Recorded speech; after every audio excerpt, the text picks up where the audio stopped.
Hello guys, মই সুবৰ্ণাতে মোৰ নতুন ব্লগলৈ স্বাগতম জনাইছো।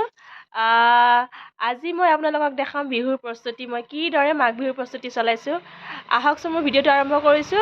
চাই থাকক মোৰ ভিডিওটো শেষলৈকে মই কি দৰে মাঘ বিহু পালন কৰিছো তাৰে কিছু প্ৰস্তুতি দেখাম।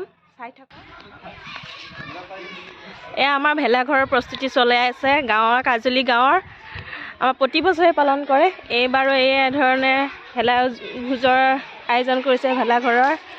এয়া দেখিছে আমি ইয়াতে লাগা যুজা কৰি আছো চবে।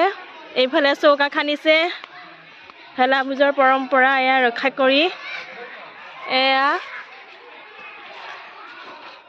আমাৰ কাজলিৰ এয়া ভেলা ভোজৰ আয়োজন প্ৰস্তুতি পুৰা তুংগত চলি আছে আৰু অলপ বাকী আছে, বেছি দিন নাই, দেওবাৰলৈ উৰুকা। চাওকচোন এয়া আমাৰ কাজলি গাঁৱৰ এখন ফিল্ড, স্কুলৰ ল'ৰা ছোৱালী এখন ষ্টেজ বনাই আছে, এখন অংকনবাদী সম্পূৰ্ণখিনি আছে। আমাৰ ধুনীয়া এখন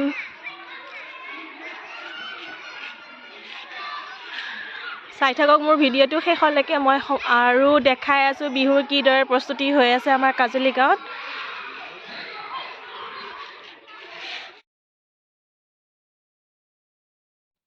ইফালে মানুহজনক লগাই দিলোঁ কলমাৰলি টানিবলৈ। ঘৰৰ অকণমানি এটা প্ৰতিবাৰে মই মেজি বনাওঁ, ল'ৰা ছোৱালীকেইটাও জানক আৰু আমিও ঈশ্বৰৰ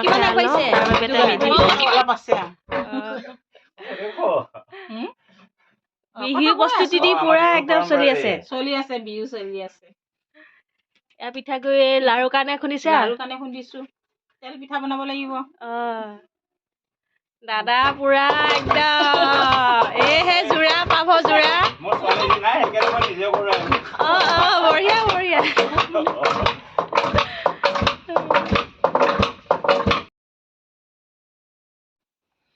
ইফালে আমাৰ ভাইটি নাৰিকল কাটাত ব্যস্ত। ঘৰৰে নাৰিকল 4টা দিছিলে, তাকে সি কাটি দিছে লাৰু বনাবলৈ। নাৰিকল ৰুকি আছো। ইফালে তিলৰ লাৰু কিমান যে যোগাৰ কৰিব লাগে নহয়নে বিহুত। এয়া প্ৰস্তুতি চলাই আছো। আৰু বিহুলৈ আমাৰতো আৰু 2টা 3টা দিন আছে। চাই থাকক মোৰ ভিডিঅ'টো আৰু বিহুলৈ সকলোকে শুভেচ্ছা যাচিলো। একে হাতে লাৰুকেইটা বনাই ল'লো। লাৰুকেইটা কিন্তু চাইজ ভাল হোৱা নাই, খহলা মহলা হৈছে। পিঠাগুৰি খুন্দি আছো বৰা চাউলৰ। বিহু প্ৰস্তুতি চলাই আছো, লাহে লাহে আগবাঢ়ি আছে বিহু।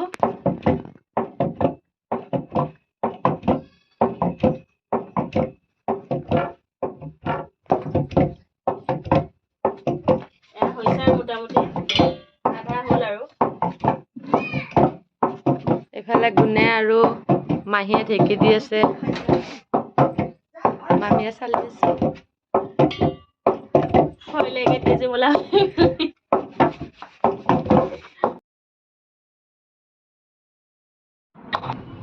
লাহে লাহে মই পিঠা বনোৱা আৰম্ভ কৰিছোঁ আৰু ইফালে বাইদেৱে লাৰু বনোৱা আৰম্ভ কৰিছে। বহুত বাকী আছে বিহু। তাৰপিছতো আপোনালোকক মই অকণমান প্ৰস্তুতি আপোনালোকক আগতীয়াকৈ দেখালোঁ। বাকীখিনি মই আন এটা ভিডিঅ'ত দেখাম মই কি কি কৰিলোঁ বিহুত। আজি